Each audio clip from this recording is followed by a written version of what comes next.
మాట్లాడుతున్నాడు. అందుకే ఇంద్రవెల్లి అమరవీరుల స్తూపం సాక్షిగా 15 ఆగస్టు లోపల ఈ రాష్ట్రంలో ఉన్న రైతాంగానికి మొత్తానికి 2 లక్షల రూపాయల రైతు రుణమాఫీ చేసి ఈ రైతులను ఆదుకునే బాధ్యత మన ప్రభుత్వం తీసుకుంటుంది. అదే విధంగా ఎన్నికల్లో ఇచ్చిన 6 గ్యారంటీలలో 5 గ్యారంటీలను అమలు చేసినాం. ఆడబిడ్డలకు ఆర్టీసీలో బస్సు ఉచిత ప్రయాణం, 500 రూపాయలకే సిలిండర్, 200 యూనిట్లు ఉచిత కరెంటు, రాజీవ్ ఆరోగ్యశ్రీ ద్వారా 10 లక్షల రూపాయలు ఉచితంగా, పేదవాళ్ళ ఆత్మగౌరవమైన ఇందిరమ్మ ఇండ్లు, 4,50,000 ఇండ్లు, 22,500 కోట్లతోటి ఇవాళ పేదలకు ఇండ్లు కట్టించే కార్యక్రమం మనం తీసుకున్నాం. ఇన్ని కార్యక్రమాలు మనం చేస్తుంటే కేటీఆర్ అంటున్నాడు మీ 6 గ్యారంటీలు అమలు కాలేదని. అందుకే ఈ వేదిక మీద నుంచి కేటీఆర్ కు సూచన చేస్తున్నా, అయ్యా నీకు సినిమా పరిశ్రమ వాళ్ళు బాగా తెలుసు కదా, నువ్వు మంచిగా చీర కట్టుకొని తయారయ్యి ఆర్టీసీ బస్సు ఎక్కు. కేటీఆర్ కు సూచన చేస్తున్నా, మంచిగా చీర కట్టుకొని ఆడపిల్లలాగా తయారై ఆర్టీసీ బస్సు ఎక్కు. ఒకవేళ నిన్ను టికెట్ అడిగితే 6 గ్యారంటీలు అమలు చేయనట్లే.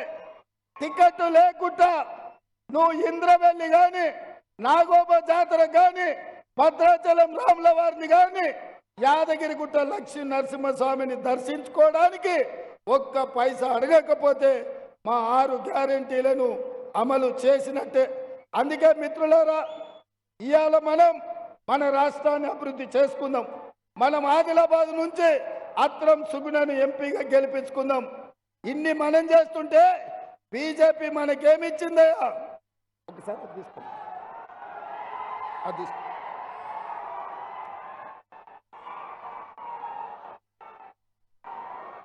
బీజేపీ తెలంగాణకి ఏమిచ్చింది? నేను మిమ్మల్ని అడుగుతా, బీజేపీ ఏమిచ్చిందంటే మీరు గాడిద గుడ్డ అనాలి. మోడీ ఏం తెచ్చిందంటే గాడిద గుడ్డ అనాలి. రెడీనా? Ready ready. బీజేపీ ఏమిచ్చింది? మోడీ ఏం తెచ్చిండు? బీజేపీ ఏమిచ్చింది? మోడీ ఏం తెచ్చిండు? బీజేపీ ఏమిచ్చింది? మోడీ ఏం తెచ్చిండు? మరి నేను అడుగుతున్న ఆదిలాబాద్ బిడ్డల్ని, మనకు గాడిద గుడ్డిచ్చిన బీజేపీకి కర్రు కాల్చి వాత పెడతామా లేదా? సిద్ధమా? బీజేపీకి కర్రు కాల్చి వాత పెడతారు కదా. అత్రం సుగుణకు 1,00,000 మెజారిటీతోని ఇక్కడ ఎంపీగా గెలిపించాలి. రెడీనా? నేను 1,00,000 అంటే మీరు పక్కా అనాలి. Okay okay. 1,00,000 1,00,000 1,00,000 1,00,000 1,00,000 1,00,000 1,00,000 1,00,000 1,00,000 1,00,000 1,00,000 1,00,000 1,00,000 1,00,000 1,00,000 జై కాంగ్రెస్, జై జై కాంగ్రెస్. హస్తం గుర్తుకే, హస్తం గుర్తుకే. ధన్యవాదాలు సోదరులారా.